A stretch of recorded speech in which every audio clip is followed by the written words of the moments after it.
Welcome, everybody, to episode 52 of UnHacked. Guys, we are going to talk about something that has had me terrified for a hot minute now. Deepfakes. Deepfakes are coming for your business and what to do about it. I am Justin Shelley, CEO of Phoenix IT Advisors, and I help my clients get lots of money leveraging technology, and then I help them protect it from the evil Russian hackers. Also, the government fines and penalties that if you don't comply, they come after you. And if you do all that right or wrong and you screw something up, then the attorneys are going to come and sue you and take everything that's left. So nobody wants that. That's what I do, is I prevent that stuff from happening. I am here, as always, with my loyal, faithful, trusted co-host, Mario Zaki. Mario, tell everybody who you are, what you do, and who you do it for. Yeah, Mario Zaki, CEO of Mastech IT, located in New Jersey, right outside of Manhattan. Been in business over 21 years now, and we work with small to medium-sized businesses to help with their IT needs, keep them protected, and we specialize in keeping the business owner, give him the ability to sleep better at night, knowing that his business is safe. All right, guys, and I am also doubling for Bryan Lachapelle today, who was with us and then had to jump off for some technical difficulties. The joke that never gets old. If only he knew a good IT company. So listen, if he comes back, we're going to let him in. We will berate him and make fun of him, but hopefully he can jump back in here in a minute. I don't know. We just got a note from him that there's a regional outage, so it's not his fault. That's good to know. Bad news is that might mean he's not going to join us today. So we're going to go on without him, but I am really excited to introduce our guest today. Like I said, we're diving into the world of deepfakes and digital deception. Could not think of a better guest to have on the show, guide us through this journey, than Dr. Ilkay Damir. Dr. Damir, say hi, and thank you for being here.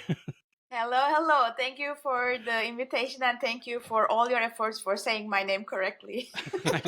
I do my best. Names are important. And I slaughter them regularly, so that's why I don't have very many friends. Dr. Demir, you, like, reading through your bio, I'm not going to lie, I get intimidated. That's been happening more and more on the show as we bring in high caliber guests like yourself. So I'm just going to read a little bit about you, and feel free to correct me if I mess anything up. But you built the Trusted Media program at Intel. Is this like the chip manufacturing company we're talking about, the Intel? Yes, the Intel. Okay. The Trusted Media in the Intel. Okay. And this included research and productization teams for building a trusted digital future. Can you just tell me just briefly what that all means? Yeah, so, generative AI is coming very fast and very strong and very furious, baby. So we are trying to build this digital future where the actual human values like trust and ownership and like ethical considerations and all of this is not lost, is still in like core to whatever we do. It's still core to the content, and how we can actually ensure that technologically that like what we see is correct, what we see is trustable, what we create is protected, we know who created, how it was created, etc. So all this realm of digital content trust is within Trusted Media. Which is huge, because honestly, I don't believe jack shit anymore. If I read it online, it's probably not true. That's just kind of the feeling I've had for a while. We know that social media feeds us what they want us to see, Google results, all of this stuff. We don't know what we can trust anymore. So I really applaud your efforts and thank you for this work. Now, it doesn't stop there. You're the mastermind behind FakeCatcher, groundbreaking tool that detects deepfakes in real time by analyzing subtle biological signals. And we're talking like you can detect blood flow, analyzing pixels in video. Is that right? Yes. Oh my God. So tell me more about that. Yeah, when your heart pumps blood, it goes to your veins, and your veins change color. So that color change is not computational, is not visible to your eyes. So I cannot just like look at your video and try to understand your heart rate. But that's computationally visible. And it is called photofluorescence, PPG for short. So we actually collect those signals from everywhere on your face, try to correlate them, try to see whether they are those like heart rate monitors, like beep beep stuff. We look at their signals and we actually build a deep learning model on top of that to understand whether they are authentic signals that represent your authenticity, or they are fake and everywhere and not like a real heart or stuff. And we're a little off topic because I'm going to dive into this where, before we even get into the meat of the episode today, but how long will it be before AI can then create the stuff that you're using to detect AI? So FakeCatcher is not new at all. Like, I think it has been more than 5 years that we actually first published FakeCatcher. And it's still not tricked because the signals that we are using in FakeCatcher are not, so I will go a little bit technical here. They are not Please. differentiable. And that differentiable means that like those are very nonlinear complex equations that you cannot just try to learn. And because they are not differentiable, you cannot just try to learn those signals with generative AI, because you need to backprop those signals to propagate the error that you learn. When you propagate the error back in the network, you actually change the weights of the network, and that's how the learning happens. Like deep learning 101. Hello. Yep. Because those like relations that you are trying to learn are super complicated nonlinear relations, you cannot try to exactly learn the PPG signals that I mentioned, the blood rate, blood flow signals that I mentioned. And because of that, FakeCatcher is not tricked yet. I'm a scientist. I cannot say that it will never be tricked. It's like forever like that. Of course not, but yet. Right. But at this point, this is a solid, reliable, and again, thank you. Because I mean, honestly, in our industry, this is kind of what we combat all the time. And at some point, when do we just throw our hands up in the air and say, I don't know, they won, right? So I love having people like you who are fighting the good fight. We have to be more proactive. We have to be more on offense instead of playing this world of defense that we do a lot of times in cybersecurity. So now, again, Doctor, is there certain hardware that has to be involved when with this, or can this be pretty universal? It's pretty universal. It can run on everything. It can run on CPU. It can run on GPU.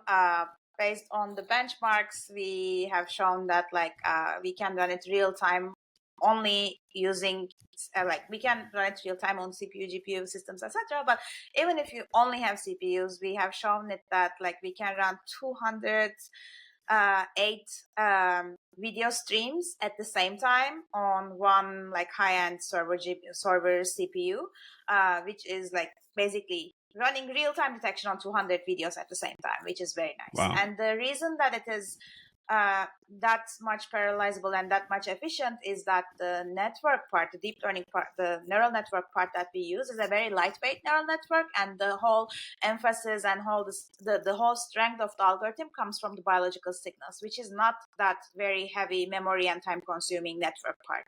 Because of that, we can actually run it very efficiently and in real time, and we actually released it as the very first real-time deepfake detection platform. Oh, very nice. Okay. And I don't even need to say this at this point, but obviously you have a PhD in computer science from Purdue University.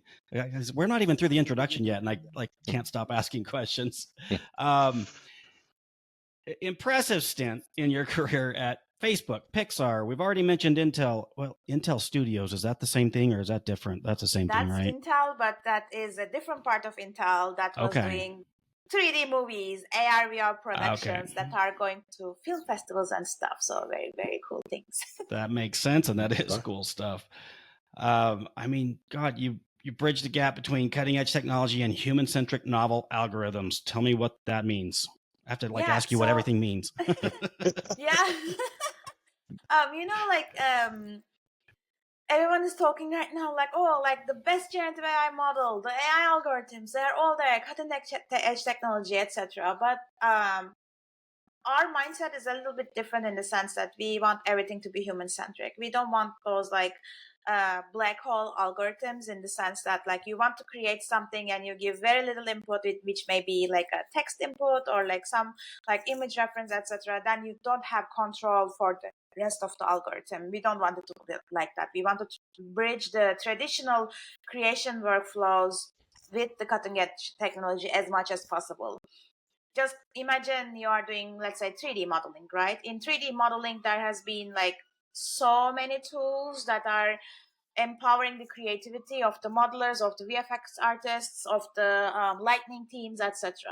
But if you look at the like novel AI algorithms, it is mostly about how automated everything is, without much control, without much guidance, etc. So we are trying to still create so much like novel cutting edge technology, but we want the human part of it, not just for editing and control, but like, you know, the human values of it to still persist as if it exists in the traditional systems. Gotcha. Amazing. So it's beyond this, beyond all this technical stuff, you're also an ACM distinguished speaker. Tell me a little bit about that. Yeah, so that's a very cool program, and ACM is Association for Computing Machinery. That's one of the biggest like computer science industry associations. Not computer science, but like general engineering. Like, you know, most of the conferences that we go or like journals that we publish in are actually ACM conferences and ACM journals. So ACM has this program called Distinguished Speakers, where if you want to have some a lecture or keynote or panel or talk to be given on a particular topic, you can actually request that from ACM, and ACM sends us there. Like ACM said, okay, like this is a very impactful lecture. Ilke, go and talk about deepfakes in Montana University. Which is a true story. I went to Montana. Yes, it was very cold, but it was a brilliant crowd of students there. Anyway, so yeah, whoever wants, not just me, there are many industry experts there from academia, industry, like a mix of them. Just look at the topics that you are interested in and ask from ACM about like sending those experts to your institution, your university, and we will be there. And the university or the institution only handles the local accommodations, the travel, etc. All ACM handles it. So that's the beauty of it. Gotcha. How many of those have you done? I was just going to ask that. Many. I have been an ACM distinguished speaker for 3 years. I did more than 10. I think like if I count the ones that I did on Zoom during COVID, it's even more than 20. Wow. Yeah, and it's a really like, it's also a good way good sometimes it is like for very early researchers, very early students, and it's not only about the technical topic, but it's about your life journey, you know, like how you actually become who you are, or what are the current challenges that I can guide them on, etc. And of course, like the wide range of topics that we talk about, like the 3D movies, etc. That's one of the lectures. Like traditional generative models, that's another lecture. Deepfakes and deepfake detection, that's another lecture. So it's really a good universal. It's not just US, by the way. You can like, I even like gave talks in Africa through ACM, etc. So it's like everywhere around the globe. If you are looking for experts to share their journey, share their technical expertise, etc., you can just request from ACM. Basically. Nice. You know, this introduction it's not a normal introduction, right? Because usually when I'm introducing a guest, I just read stuff. And that's because I usually understand it. I am in that perfect scenario where I'm in a room of smarter people than me, which is where I always want to be. So I've got one more line of your intro I'm going to read, and it's about your passion. You're passionate about the, you know, advocating for the bright side of AI, content provenance, actively working to protect creators' rights in the digital age. This is huge, right? So with everything I've got, thank you not only for being here and talking to us today, but thank you for what you do. This is something that the world desperately needs, and I greatly appreciate it, sincerely. So with that, Dr. Demir, we are going to get started as we're now 15 minutes in. So we're going to start by just understanding what is deepfake. I don't know that, I'm sure everybody's heard about it, but let's just for a second pretend this is brand new. I'm ignorant. I lived under a rock my whole life, and I have no idea what you're even talking about when you say deepfake. What does it mean? So deepfakes are this fake content, can be image, video, audio, where the actor or the action of the actor is not real. So me saying things that I have never said, or like taking Justin's face and putting it on my face so that like the things that I say is coming from Justin, etc. All these different algorithms that are creating those not real content are called deepfakes. Well, can't we just call them fakes? Yes, I they're was going to general ask that fakes. actually. So thank you. But those are mostly with deep learning algorithms and complex neural networks. So that's why they are actually like rebranded as deepfake. So if you just like smudge something in Photoshop, it's not a deepfake. Some people call it shallow fake, which is also Okay. a new term because now we have deepfakes. If we didn't have deepfakes, they would be just fakes. Now they are shallow fakes. Anyway. But like deepfakes are usually deep learning algorithms that are used that, and there are several main networks that are creating deepfakes. So autoencoders or variation autoencoders is one of them. Generative adversarial networks (GANs) is another one. Right now, like diffusion models is another one that is coming. Like Stable Diffusion, Midjourney, etc. All of them are using these diffusion models. That is also being used for deepfake creation, and all of these are creating these very, very highly believable, incorrect video, like unreal videos. So as a business owner, I mean, why do I care? So, and more specifically, like, do you have any real world examples of how this has impacted businesses, small businesses? That's who we're normally talking about, but business at large. What's happening out there? Yeah. So small or large, there has been many instances that companies faced financial, reputation-wise, political, employee-wise, information-centric, etc. risk and damage due to deepfakes. Like one, I think many people heard about it, is that there was a CEO or CFO in Hong Kong that with a voice deepfake, someone said that, okay, like I'm a investor or employee or someone, you need to actually transfer this much money to that place. And because the voice was super believable, they actually sent like millions of dollars to that bank account. Oh, wow. And suddenly they are done. But you can't get that back. In most cases, that money's gone forever, right? Yeah, because it's with your own, like no one actually forced you. You just believe something. It's Right. basically scams and frauds, right? Sure. Yeah. Another way is political misinformation and like try to change the public opinion. Yep. I don't know whether I should say it, but like like right now, even like the credible sources like the White House is tweeting some photos, etc. They can be deepfakes, Right. Yeah. obviously or not. Anyway, so we actually work with different human rights organizations, and one of them that we work with, they are collecting all these high risk, high vulnerability cases around the world from many journalists, many individual journalists, or like many news organizations, and they are bringing it to us to find whether they are real or fake. So there has been elections in Georgia, there has been elections in some countries in South Africa, there has been some cases in India, and all of these deep fakes are actively being used for either defamation of the other candidate or like making some public figures accomplishments, like non-existing accomplishments happening as they have happened, etc. So that climate is another one. And unfortunately, the biggest part, and it has been like that since the beginning, like since 2019, I think that was the very first market research that people were doing about deepfakes, is adult content. So I think in 2019, they found out that like 97% of all deepfakes were towards adult content.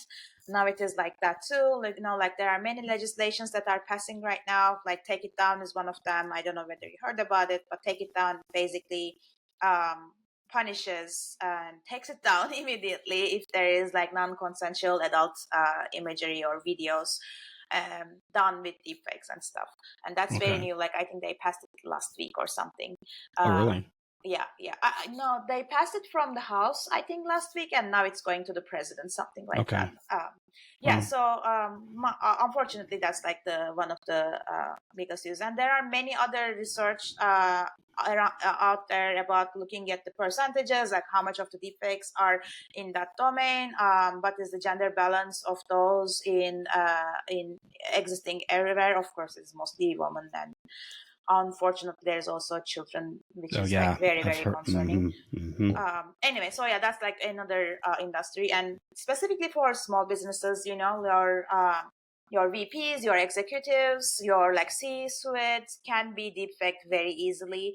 Actually, like one of the whenever we are like facing a new customer, new company, our demo includes deepfaking their a CEO or someone, and then I was showing just that gonna ask. he can find it. I should have had you do a deep fake on me that we could have used as an example. That would have been cool. Honestly, I might. I'm going to make that request now. I could, because I can put stuff in maybe at the end, or I'll splice it in. But if you could do that, if I could ask that of you, you can say no. Yeah, But no, I would send me love just that. one photo and I will do it and I will send it to you. Just one Okay. photo is enough. Absolutely. We'll splice that in right now, Mark. Okay. Back on track here. That's this phenomenal information, and it scares the shit out of me. I'm not going to lie. Now, Dr. Demir, I know you led the development of FakeCatcher. Can you tell us a little bit how you were able to identify deepfakes with this? Yeah, of course. As I said in the beginning, FakeCatcher is looking at the blood flow, and that signal that we use called photophlethysmography or remote photophlethysmography is very similar to what you have in your Apple Watch, actually. So Apple Watch is physically looking at your skin and try to understand the blood flow. Remote photophlethysmography, which is what FakeCatcher uses, is looking at the video and try to understand that. Now, if we were to just find out, okay, it is like 75 now, like 78, etc., your heart rate, that is a harder problem and that is like more noisy. But what we are trying to do is correlate those signals throughout your face so that the blood flow is coming from one heart. It's not like multiple hearts popping everywhere on your face. Okay. And we do it in like spatial, temporal, and spectral domains, which is like looking at all properties of those signals. And the neural network on top of that is to make it more robust. Like if, like I think you can see there are some like color or brightness changes when I move from the camera, so that actually affects those signals. Or if there's some occlusions, like the heartbeat on my hand and face may be slightly different because of the color change, etc. So to be more robust, and like there's compression, it's never like 4K, or like the videos can be very compressed and stuff. So to be robust against all of those, we are actually throwing a neural network on top of that, so we actually accommodate for those inconsistencies. And at the end, we find out whether it is real or fake with 96% accuracy on face forensics plus data sets. And there are many other data sets and benchmarks that we have done with FakeCatcher to find out that they are so it is robust against different skin colors. It is robust against different compression levels. It is robust against like many changes that can happen basically for a video. Wow. And how did you guys come up with this idea that to use this to identify it? Like, that's genius. How did you come up with it? Thank you. That's my idea. Sorry, yeah. Like FakeCatcher is my baby, so I'm like super proud of that.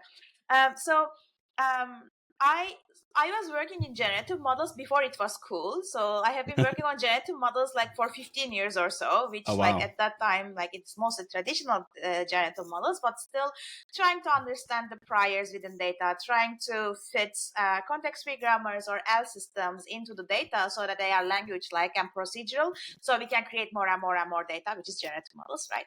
Mm-hmm. So anyway, so I always had that eye to look at the priors in data, or like rules in the data, or systematic procedures that creates that data.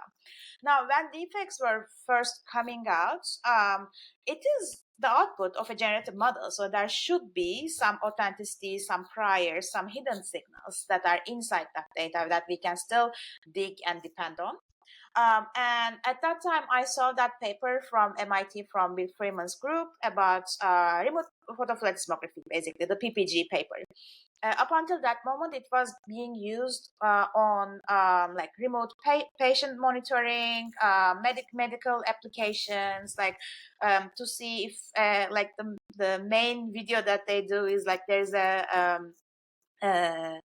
baby, and baby is changing color due to its blood flow, and you can see that it's actually breathing based on that color change, etc. So like that MIT PPG paper was like aha moment for me, saying that, well, yes, this is a signal that we can depend on, this is very hard to replicate, etc. Then I called my colleague, Dr. Umur Çiftçi, who is an expert on PPG signals, and said like, a few experiments on this. I'm super curious. Can you do that? And he was very collaborative, and he actually said like, yes, that's my domain. I can actually do that. Then even our very first experiments that are not using deep learning algorithms, but just using like SVMs and support vector machines, etc., to understand the feature space of those signals was very promising. We have seen like if we use PPG signals in a correct way, we can actually find like over 97% accuracy that it is actually saying that it is real or fake for pairwise separation problem. Anyway, and then we said like, this is great. Let's just evaluate the hell out of it. And that's like create something that is useful, not just right now for current deepfakes, but for future too, because at that point deepfakes were just emerging, and everyone was looking at what is wrong with those videos. Like, is there like boundary artifacts, is there symmetry artifacts, like what artifacts exist so that we can find it. Looking from an authenticity perspective, looking about what is real in that video was really underexplored. It's still underexplored in my opinion. And when you look for something that is not replicatable in the authentic video, you are actually making it much more generalizable for future generations, that instead of like trying to fix what is fixable, trying to depend on what is fixable, you are depending on something that is not replicatable, which is like the next generative model, the next GAN, the next diffusion model cannot still beat you. Okay. And with like, so day to day, like a business owner like myself, like what could I do to somewhat do something to kind of protect myself? Like, you know, like we do these podcasts all the time. So like my face, my video, my voice, you know, it's on there. It's on the web. You know, what can something a business owner do to kind of protect themselves at least a little bit? Yeah, I can easily take one of your podcasts and create you like saying things. Oh, Ilkay Damir was the best guest we had ever had. I'll say that anyway. I will say that anyway. You don't Thank need you. to fake that. All right. Yeah, so there are several protection mechanisms that you can protect your content. And you can also always be aware of what is real, what is fake. Looking at the video, like there are some things that if it is a live call, for example, you can make them like occlude their face, you can make them deform their face, you can make them like change the lighting and stuff. And that's like one of the like three of the very first things that you can do on a live call. If it's not a live call, it's not like live visual feedback, you can always run one of those like defect detection algorithms. FakeCatcher is not the only one. We have eye gaze based detection, we have motion based detection, we have some multimodal detection algorithms that are looking at my motion and my voice. You know, like when I'm moving in a certain way, my voice is changing in a certain way. So that's like actually giving really nice correlation output for us to understand something is real or fake. So you can try to understand such things from your like human manual inspection, or use those detectors. To proactively protect, there are several algorithms that we developed. For example, my face, my choice is one of them. You can actually, if you don't want to appear in a photo, you can apply my face, my choice, and then the expression, what you say, you know, like if you have tongue out, your tongue, everything will be there, but your identity will not be there. We have my art, my choice, which I think we can talk about in detail, but that is protecting content from being stolen from generative models. We have my voice, my choice, so that like if anyone wants to replicate your voice using a video, using an audio clip, if that audio clip is protected, then the generative model output will be super noisy, super bad, like you can't even listen it more than like a couple of seconds, etc. So all these proactive algorithms also exist out there, and we are not the only people that are publishing those. University of Chicago has several such algorithms that are protecting style or protecting concept. Like you say like create a cat, it creates a dog. So if you don't know what cat is, you can assume dog is a cat. But anyway, that's another topic to discuss. But anyway, so these are approaches exist, and in specific domain you can also do more specific things, or like there are more inspection methods that I teach in my trainings that I did several times in different countries for different demographics, in Vietnam, in Korea, in US. Like I give such trainings too. So if you have a bad bug problem, bad deepfake problem, here is the person. Okay. And then tell me, what is content authenticity and provenance? I guess also known as C2PA. Yes. Is that correct? Yeah, so that is C2PA is Coalition for Content Provenance and Authenticity. And C2PA is where the brightest minds in this sector is coming together to create standards for provenance. So when I say provenance, sometimes people are what? So provenance, which I say it very fast, unfortunately, for some reason, is the origin, the source of any content. So let's say your favorite cousin is sending you a video that you have no idea who created, how it was created, was it created with consent, which tools are used to create, is it a combination of my video and Mario's video, etc. So all of this is actually creating the provenance information. The moment a content is created, may it be image, voice, or video, text, font, 3D model, like any kind of data. The moment it is created, there's a creator, there's a way it was created, there is like ingredients if there exist, or like there are some pre or post processing approaches that are applied to it. The manifest, the provenance manifest that is containing all that information is what the standards are built for by C2PA.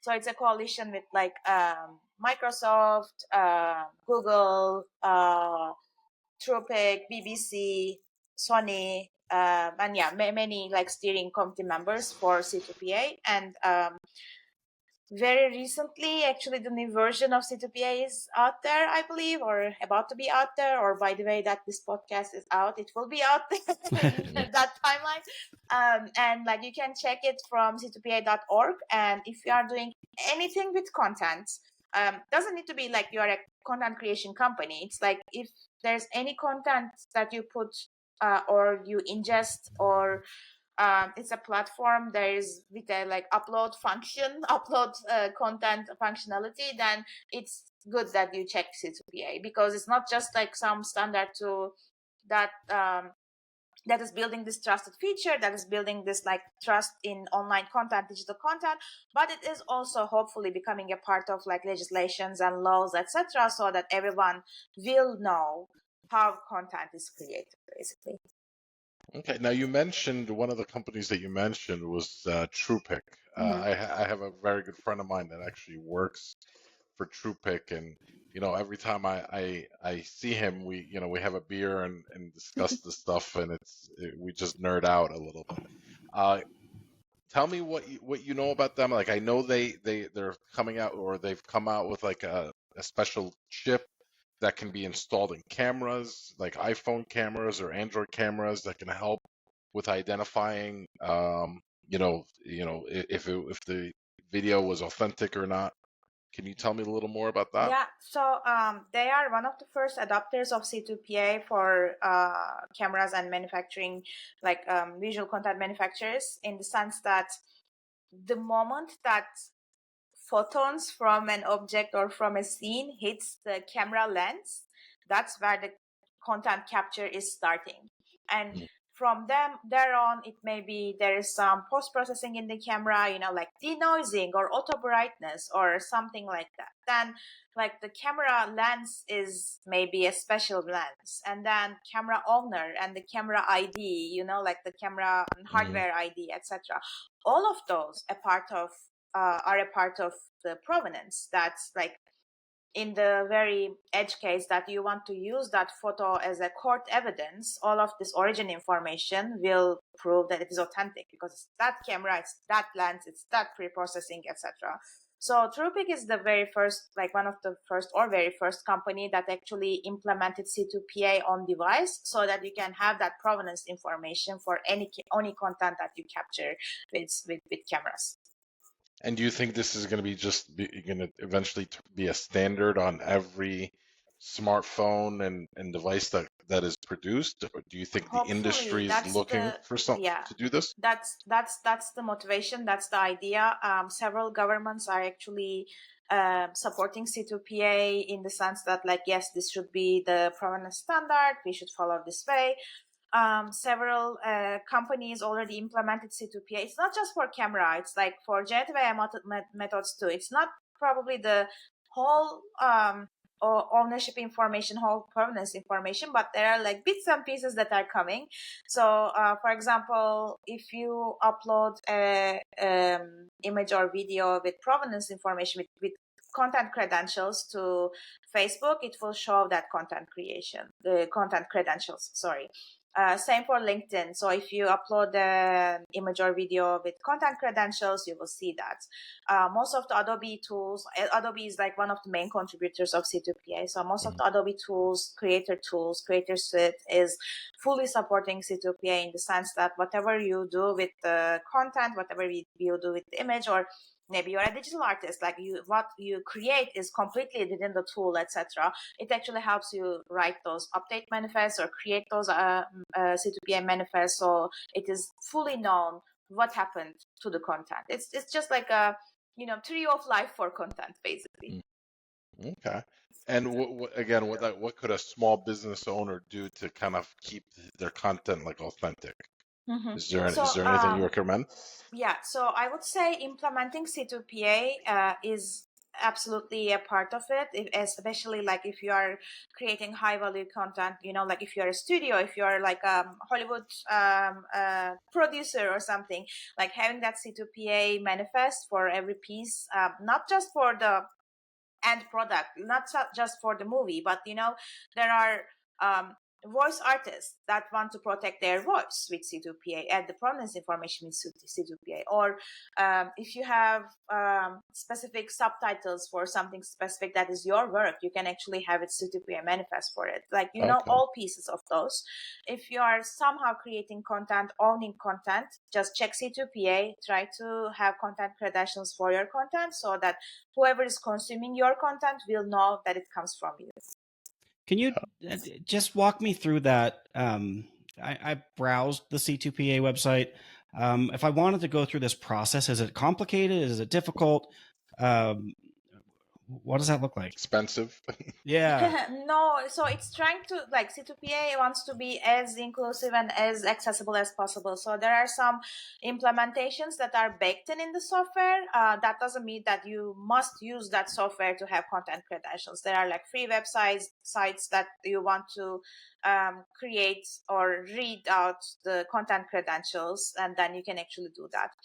There's also companies that are coming up that will be supporting C2PA creation and protection. Just be on the lookout for those. Then it also wants to, like, C2PA wants to be like as accessible as possible. So the protection of those C2PA manifests are mostly like cryptographically signed, and the manifest itself lives in blockchain.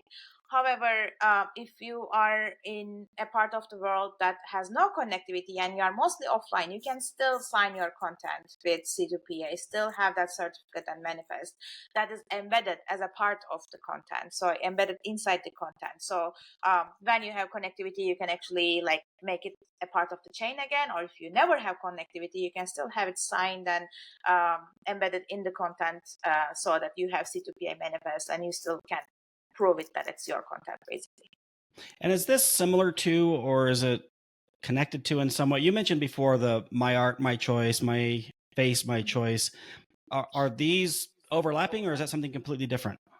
The motivation overlaps. So C2PA wants to enforce and make it super transparent that a piece of content belongs to you, Okay. which is provenance. And my art, my choice, my face, my choice, my voice, my choice. These are protecting the content technologically, so that if someone wants to, some generative AI model wants to steal it or recreate it, then they cannot, because it breaks them. So C2PA is the written transparent way that it says, okay, this video belongs to Justin. And my art, my choice learns to create a different version of the video, so that when I upload that video to, let's say, Stable Diffusion, saying that, okay, create this video in a way that Justin says this and that, the output is very broken, very noisy, doesn't look like you at all, doesn't like look like any like plausible video at all. So one of them is protecting the provenance information through like cryptographically signing and storing it in like very secure mechanisms. The other one is creating the content itself so it cannot be replicated. Okay, so I'm maybe expose my ignorance on all of this stuff, but I have this wildly popular podcast called UnHacked.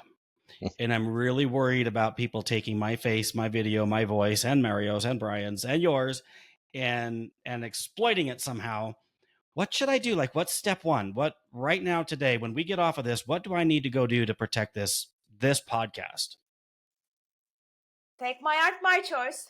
Apply my art, my choice to the video. So whoever is crawling the web for that video, they cannot use it for creating a derivative, or like getting one part and changing that part, or stealing my face or my voice from that video and creating something else, etc. So my art, my choice is an adversarial attack on generative models, which means taking the content. It's a generative model itself, by the way. My art, my choice is a generative model. That's what it sounded like, yeah.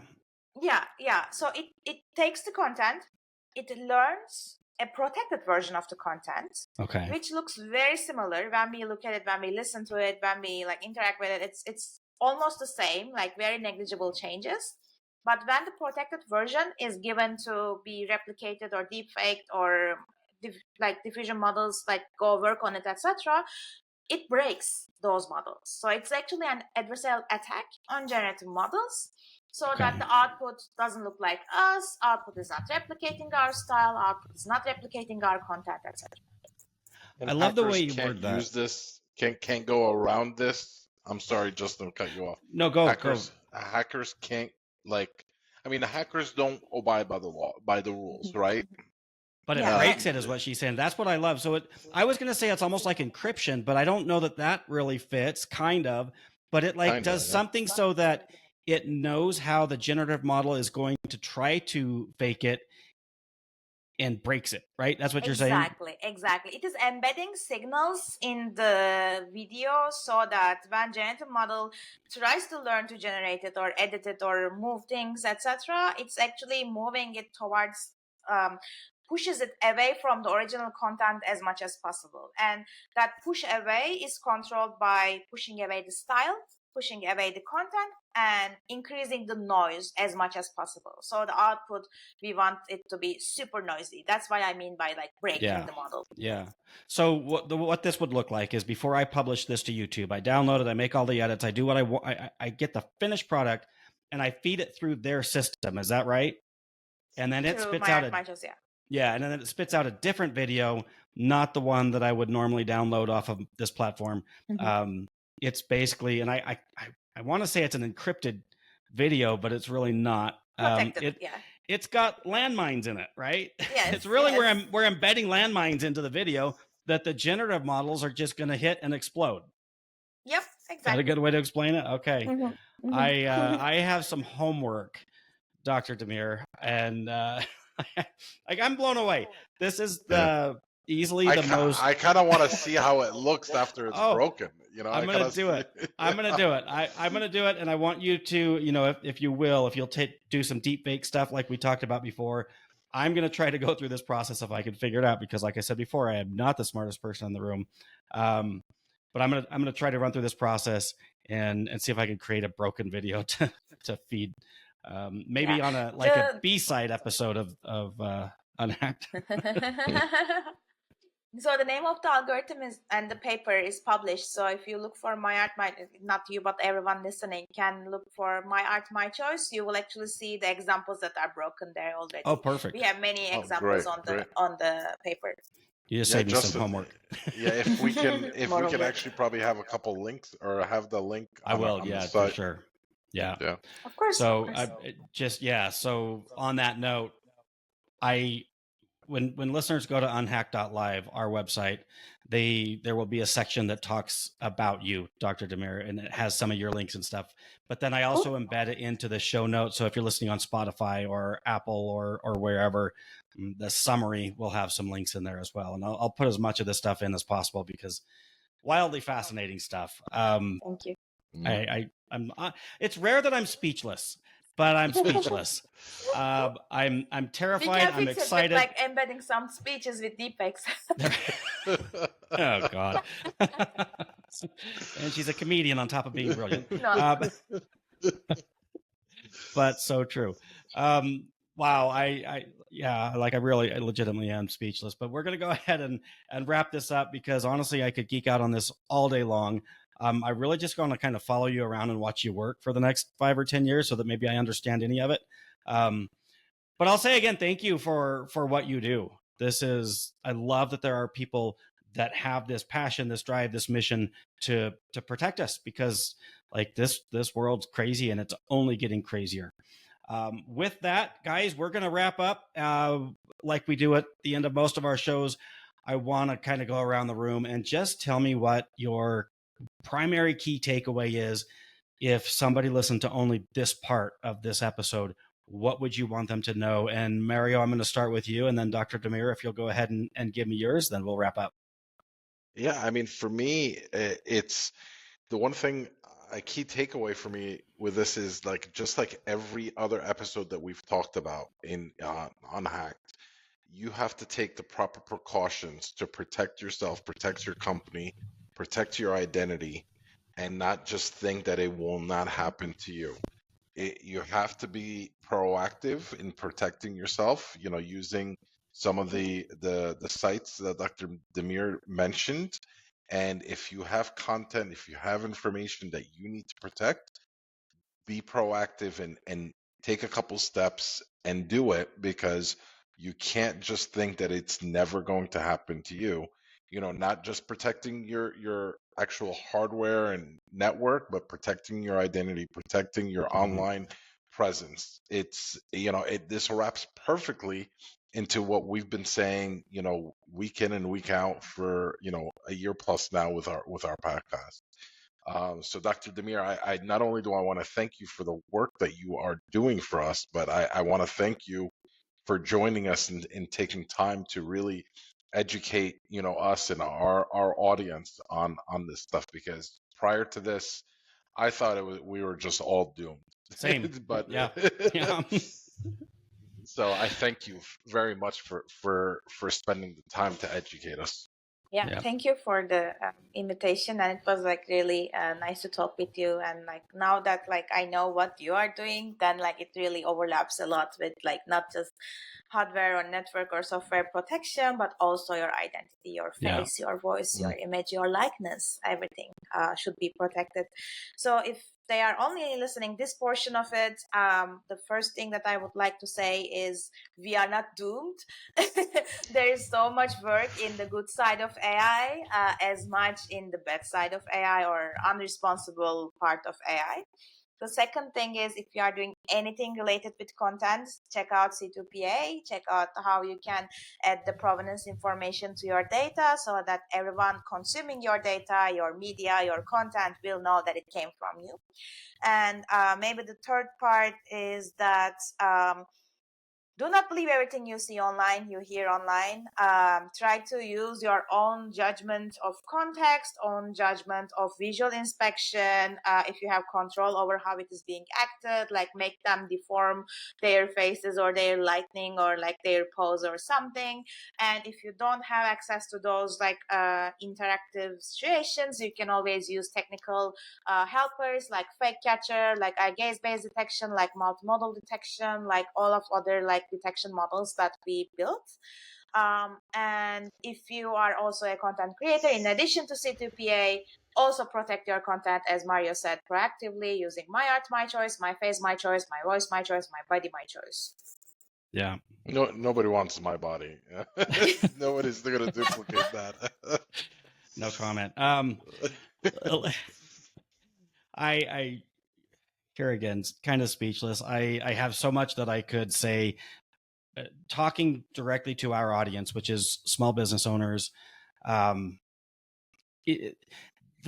theme that I have week in and week out is we just have to be aware of what's out there, and it is changing all the time. Find a way, dear business owner, to stay involved. I would love you to listen to our podcast every week, because I do think we do a pretty good job of just showing you what's out there, giving you some key takeaways. Find smart people like Dr. Demir, follow them, understand them. She's on LinkedIn. She's on other social media platforms. But we cannot live with this head in the sand, it's not going to happen to me mindset. The ones that do that absolutely will get hacked. And as I like to say, once you've been hacked, you cannot, in fact, get unhacked. On that note, guys, go to unhacked.live. You'll see all of our episodes, links to Dr. Ilkay Damir, all of her content, all of her social media contacts. Thank you for being here, Mario and Dr. Demir. Guys, we're going to sign off, and we'll see you next week. Thanks, guys. Take care. Thank you. Bye-bye.